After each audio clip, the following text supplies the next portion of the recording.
आप सभी का डेंकअप ट्यूटोरियल में स्वागत है। आज हम लोग अर्थमेटिक प्रोग्रेशन एपी से जो क्वेश्चन 2011 में जो पूछे गए हैं जेई मेंस में, तो उस क्वेश्चंस को देखते हैं। इस क्वेश्चंस में क्या ऐसी इंपॉर्टेंट बातें हैं जो हमें जानना बहुत ही जरूरी है। चलिए साथियों, हम क्वेश्चंस को हम स्टार्ट करते हैं। सबसे पहले हमारे पास जो क्वेश्चन ये जो आया है, जो जेई मेंस में पूछा गया है 2011 में, और जिसको हम लोग एआई ट्रिपल ई के नाम से उस टाइम जानते थे, यानी एआई ट्रिपल ई में पूछा गया क्वेश्चन है। ठीक है साथियों, तो ये क्वेश्चन है, क्या कहता है आपका, कहता है अल्फा 1 अल्फा 2 अल्फा 3, इसी तरीके से ये चलता है 100 तक। B N arithmetic progression with alpha 1 का जो वैल्यू दिया गया है वो दिया गया है 3, और एस पी यानी कुछ समेशन का जो फॉर्म दिया गया है, एस पी यानी सम ऑफ सिग्मा पी से लेकर आइटा की वैल्यू आप 1 ले सकते हो। आइटा यानी पी आपका कैसा होगा, 1 के इक्वल और 100 टर्म्स तक होगा। ये सारे क्वेश्चंस के जो कंडीशन है वो दिए गए हैं। पी क्या होगा, तो कोई भी इंटीजर नंबर होगा, वो किससे बिलोंग करेगा, यानी एन से रिस्पेक्टेबल होगा। अब और आगे क्या इंफॉर्मेशन दिया गया है, कहता है एम जो होगा वो 5 टाइम्स ऑफ एन होगा। यहाँ 5 टाइम्स ऑफ एन होगा। फिर इसके बाद की बातें जो कह रहा है वो थोड़ा सा कुछ फेजर वर्ड के जैसे दिख रहे हैं क्वेश्चंस में। कहता है इफ एस एन को अगर हम एस एन से डिवाइड कर देते हैं, डिवाइड जो करेंगे ये डिपेंड नहीं करता है किसके, तो एन वाले टर्म्स के ऊपर। तो उस कंडीशन में हमसे ये पूछ रहा है ये अल्फा 2 कितना होगा। मतलब अल्फा 1 हमें दे चुका है, और ये जो अल्फा 2 है ये कितना होगा। अब आपको तो अच्छे से पता है।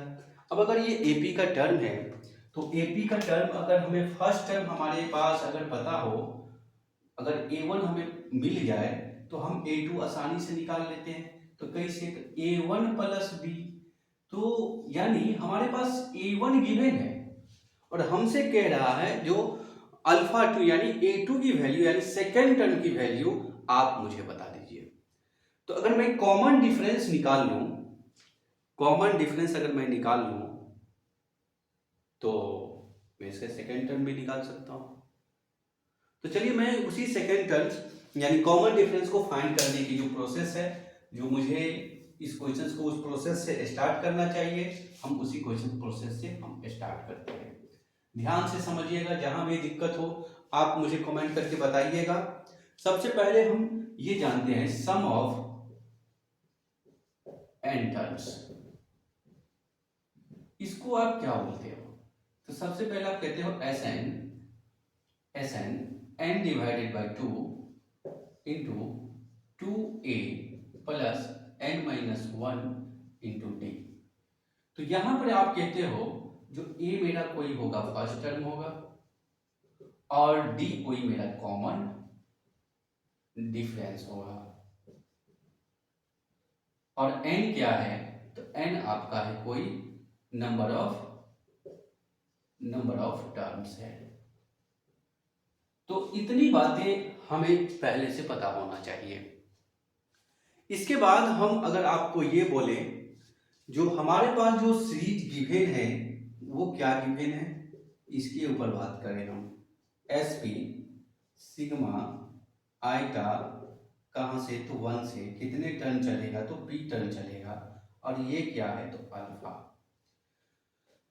तो अगर मैं ये कहूं ये जो कुछ p वाले टर्म्स है कुछ n वाले टर्म्स है, इसको मुझे क्या करना चाहिए, तो सबसे पहले हम यहां से मैं निकाल लेता हूं एस एम का टर्म कितना होगा, तो आप क्या कहोगे n/2। अब इस वाले टर्म के लिए तो यहीं से सीरीज लिखा जाएगा, तो 2 times of alpha 1 plus m-1 into D, आप ये कहोगे। सिमिलरली अगर मैं आपसे ये पूछूं एस एन कितना होगा, तो आप कहोगे n/2 2 times of alpha 1 n-1 into D कहिएगा।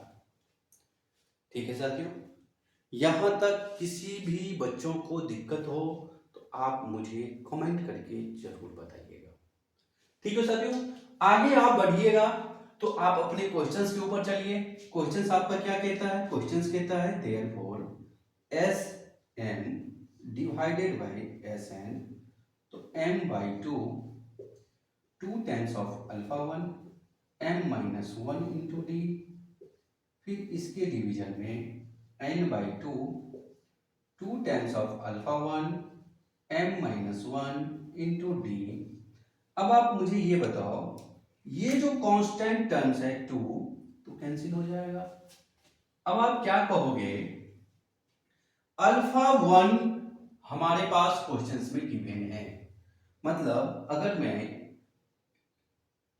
मैं अल्फा वन को 3 ले लेता हूं तो S N divide by S N कितना होगा, एम इंटू यहां पर रखोगे अल्फा वन का वैल्यू, तो ये हो जाएगा 2 into 3 6 plus N D minus D, नीचे में एन, फिर यहां पर रखिएगा तो 6 प्लस यहां पर एन नहीं होगा एम होगा, sorry M N D minus D. अब आप मुझे ये बताओ, क्या मैं इसको ऐसे लिखूं और 6 minus D plus N D. अब आप मुझे ये बताइए, आपके क्वेश्चंस में क्या कंडीशन फिलअप है? इतने टर्म लिख लेने के बाद सभी बच्चे के कलम जो है वो रुक जाएंगे। वो कहां चलेंगे? सीधे पहुंचेंगे m is equal to 5n के पास पहुंचेंगे। और अगर आप यहां पहुंचते हैं तो जितनी स्टोरी हमने अभी तक आपको बताने की प्रयास किया हूं, और इसके बाद भी अगर आप यहां जाते हो तो समझ लीजिए आप कहीं ना कहीं कंफ्यूजन में फंसे हुए हैं। तो मुझे क्या करना चाहिए? तो मुझे पहुंचना चाहिए इसके पास, नहीं पहुंचकर मुझे पहुंचना चाहिए p का जो वैल्यू 1 से लेकर 100 तक आप जा रहे हो, कोई भी इंटीजर होगा वो एक n, यानी आपको सोचना चाहिए ये जो इंटीजर हमें क्या क्या बातें सिखाते हैं। इंटीजर मुझे वही बात सिखाते हैं भैया, आपका जो रेशनल फॉर्म का जो भी हो, पी बाई क्यू के फॉर्म में हो, उसको आप ऐसे एक नंबर स्केल ला करके डिवाइड कीजिए जो एक इंटीजर रिजल्ट दे। तो मतलब ये कि जो आप यहाँ पे आप कहना क्या चाह रहे हो, m का वैल्यू 5n आप नहीं रखने वाले हो, तो मैं बिल्कुल कहूंगा। तो यहाँ पर क्या, तो इंटीजर्स के फॉर्म को आप सॉल्व करने के लिए क्या करिएगा, यहाँ जो आपको 6 माइनस डी दिख रहा है उसको आप 0 करिए, और यहाँ के बाद क्योंकि मेरा ये जो दोनों जो टर्म है ना, ये कांस्टेंट टर्म वो इक्वल है, मैं इसीलिए ऐसे कर रहा हूँ क्योंकि ये सभी बातें मुझे इंटीजर ने बताया है, इंटीजर के डिफिनीशन से, इंटीजर के फॉर्म से, और कॉम्प्लेक्स नंबर के, सॉरी कॉम्प्लेक्स नंबर की बातें यहाँ नहीं होगा, सीक्वेंस सीरीज में जब इसको कंपेयर करते थे, कंपेयर जब हम करते हैं तो उसकी बातों से। तो यहाँ पर 6 माइनस डी, तो डी इज इक्वल टू 6। अब तो सभी बच्चों कहिएगा कि मेरे पास तो कॉमन डिफरेंस आ गया है, तो मैं तो सेकेंड टर्म आसानी से निकाल सकता हूं। अल्फा 1 प्लस डी, तो अल्फा 1 3 है, डी मेरा 6 है तो 9, यानी दैट इज अल्फा 2 का जो आंसर होगा वो 9 होगा। मैं एक बार फिर से यहां पे वापस आता हूं, आपने यहां पर 6 माइनस डी इक्वल टू 0 कैसे लिख दिया? थोड़ा सा आप यहां से आगे बढ़िएगा, मतलब यहां से आगे बढ़िएगा तो ये तो बातें कह रहा है, कहता है इसका जो वैल्यू होगा वो डिपेंड नहीं करता है किसके ऊपर, तो n के ऊपर नहीं करता है। मतलब ये जो आपका ये जो n वाला जो टर्म है ये डिपेंड करता ही नहीं है। ये बातें क्वेश्चंस में दिया गया था और आपको इसी दो बातों के ऊपर डिस्कशन करना था, जानना था। तो जेईई मेंस वाले जो क्वेश्चंस पूछते हैं आपसे वो इसी टाइप के क्वेश्चंस पूछते हैं, फेजर तरीके से, यानी वो सीधी तरीके से वो नहीं पूछते हैं, ऐसे करके घुमा करके पूछेंगे आपसे।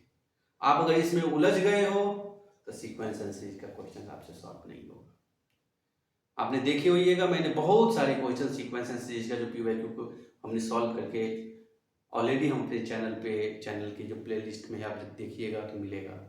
सभी क्वेश्चंस में कुछ न कुछ कॉमन सी बातें ला करके उन्होंने रखे हैं, और इसके बाद जो बच्चे उनको कॉमन सी कॉन्सेप्ट को समझ लिए तो सीक्वेंस एंड सीरीज का क्वेश्चन आसानी से सॉल्व हो जाते हैं।